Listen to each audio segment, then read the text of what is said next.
In fact, they tried to claim that millions had watched it, but even that looks like a made-up figure. It looks as though something like 17,000 people worldwide watched it. This is a big turn-off now. The BBC has recently circulated a memo saying, for heaven's sake, stop doing climate change stories. There's nothing that loses us 1 million viewers every time you mention it than wretched climate change. They've all realized this is finished as an issue.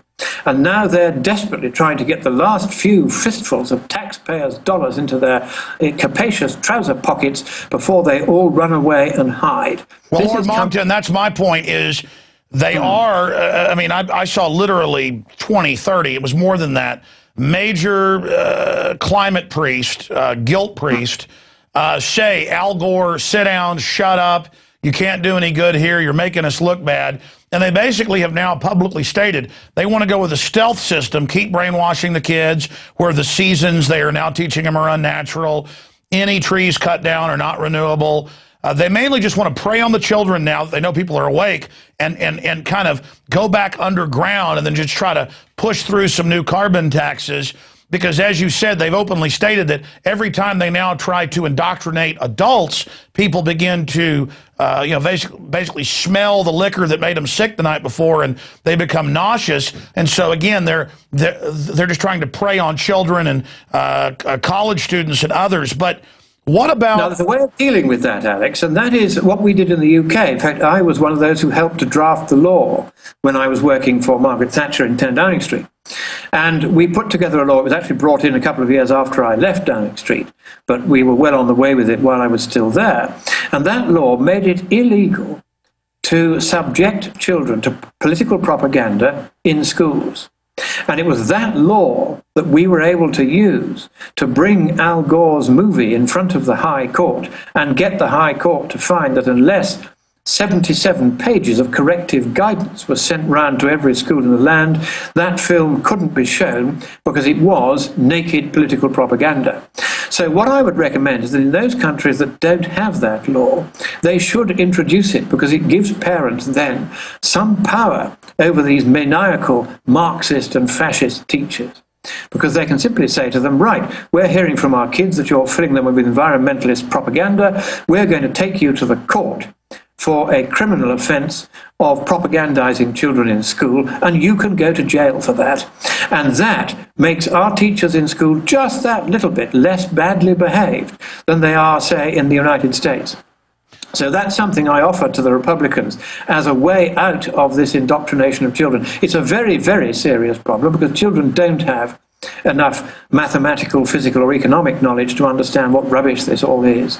It's a very potent message. We're saving the planet. Even the tiniest bit of extra CO2 is going to cause terrible damage. You can see how easy it is to say this nonsense and how very difficult it is to refute it unless the people you're talking to have some knowledge of the basic math, and children don't. That's why this propaganda has succeeded, and the way to stop it is to make it illegal. And point out that it's going on so that parents can go check out. I mean, I remember just last year, Al Gore was taped at a stadium, it was audio, telling fifth graders that, your parents or their parents might not have liked black people, but people stood up to them, and so, good was done. Well, it's the same thing with climate change. You've got to confront your parents, you know best. And then we've seen others compare it to racism now. I mean, it's just so diabolical. And then telling children, go confront your parents, you know best. I mean, this is the state, and this swollen, discredited, groping creature, in there in our face. My final question for you is this. My grandmother, on my mom's side, was living on her Social Security. She worked more than 40 years. My grandfather's been dead a long time, and they've frozen the cost of living expense. And I've gone over to her house sometimes in the summer, and it's 110 degrees here in Austin. She's got the windows open, and I say, why don't you have it open? She goes, well, I don't have the money, because the power prices have almost doubled in the last 5 years. Austin Energy's talking about a 60% increase in just the next 3 years. That's their official numbers. And they say it's for climate, because they've shut down a bunch of power plants the last 3 years, and they're shutting more down, and only insiders like G are making money. And I mean, it's literally to even cool a small house now, thousands a month instead of a couple, $300, $400, $500. I mean, in some cases it's more than double. And now they're saying more. Now, you got people living all over the north of this country now, a new phenomenon where their electricity gets turned off, mainly old people, and they're found frozen to death in their homes, or they die of carbon monoxide by opening up their stoves and huddling near them. The poor, I mean, hundreds and hundreds are now. I think this is terrifying. It is the utter callousness of these wretches that they will condemn old people, vulnerable people, sick people to death, literally to death, by freezing in the cold weather or boiling in the hot weather when cheap electricity delivered from coal is readily, easily, and these days safely available. It's an outrage that they're doing this, that they're literally killing their fellow men by the hundreds of thousands all over the world. Of course, it's by the millions in Africa, where they're not being allowed to have electricity, where you've got the goons going in the name of saving the planet and closing down villages because they want to declare that an area where only trees can be grown so that they can gain some sort of expensive carbon credit from the West, and to heck with the people who are scratching a living there. This is what's now happening. These ideologues, these crazies, with their zombie-like, I think that word you used earlier in the program is absolutely right.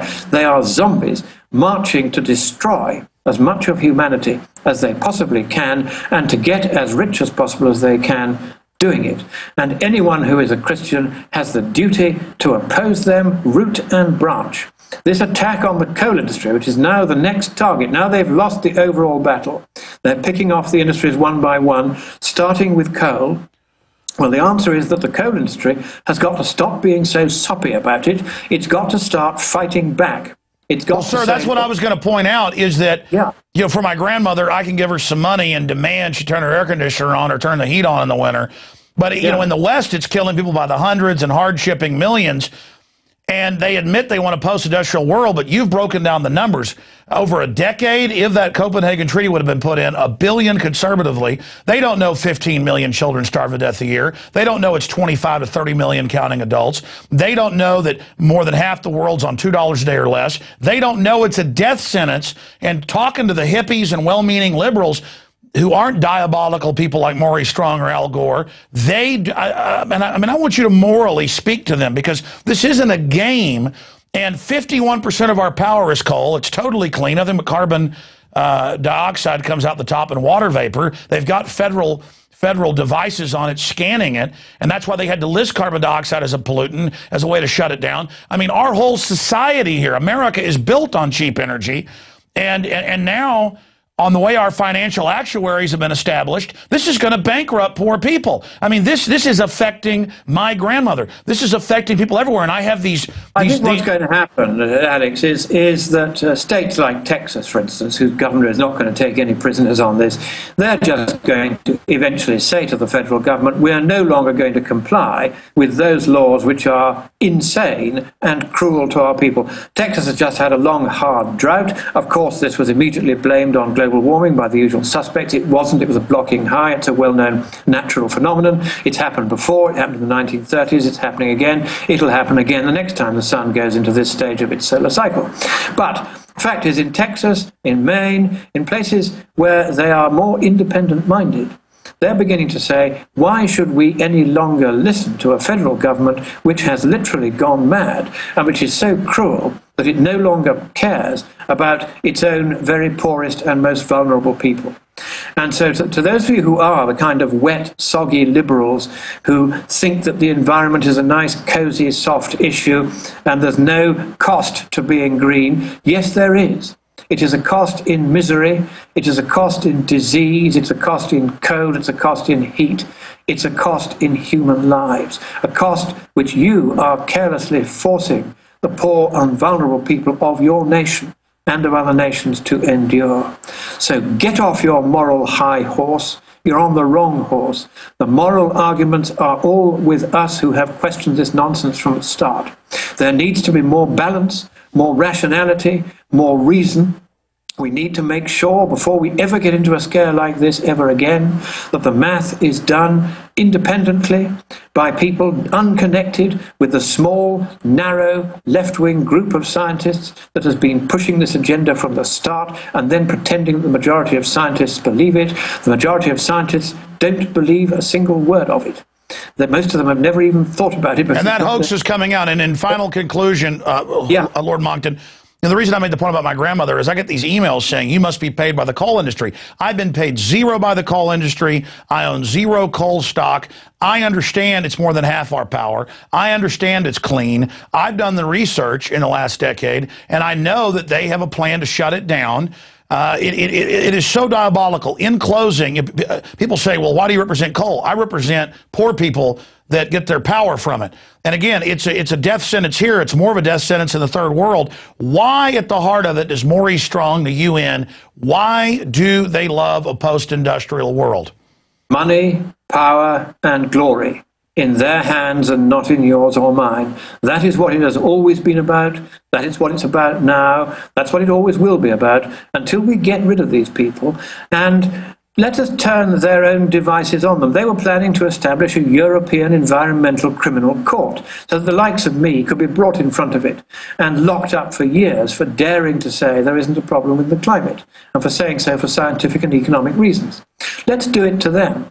Every time they produce bogus, bent science, fraudulent graphs, bent graphs, dodgy data, dodgy dossiers, then let's go after them and prosecute them for straightforward, old-fashioned criminal fraud and lock them up. And every time a pensioner dies because she can't afford to heat her home, let's go and get one of those bad, mad scientists who has been exaggerating the scare and fiddling the data and send them to prison for a very, very, very long time. Well, we've come a long way thanks to your leadership and others. Lord Christopher Monckton, Science and Public Policy.org. We've had it up on screen while you've been speaking. Thank you so much for spending your time late at night over in England with us. Well, it's a real pleasure, Alex. Keep up the good work. We will keep your nation and mine free, whatever they try to do to stop us. So God bless America. Well, God bless you, sir, and England and the whole world. Thank you so much. Well, ladies and gentlemen, that's it for Infowars Nightly News. If you're a new viewer, it's important to understand this isn't a joke. This isn't a game. These authoritarians are here. Every generation faces tyranny. It always comes in a new guise. It's not going to look like Tojo or Hitler. It's not going to look like Stalin. It comes in the form of these environmental power-grabbing priests. Now, I know this show is airing on some TV systems around the country. We also post it to YouTube. We're hundreds of thousands a day, millions a week are watching it. If you want to see it live and first and archive with all the other material and 8 years of information, become a PrisonPlanet.tv subscriber. That's PrisonPlanet.tv or InfoWarsNews.com. We will defeat these people because good folks around the world are standing up to these control freaks. I'm Alex Jones signing off from the Infowars newsroom. We'll see you back tomorrow.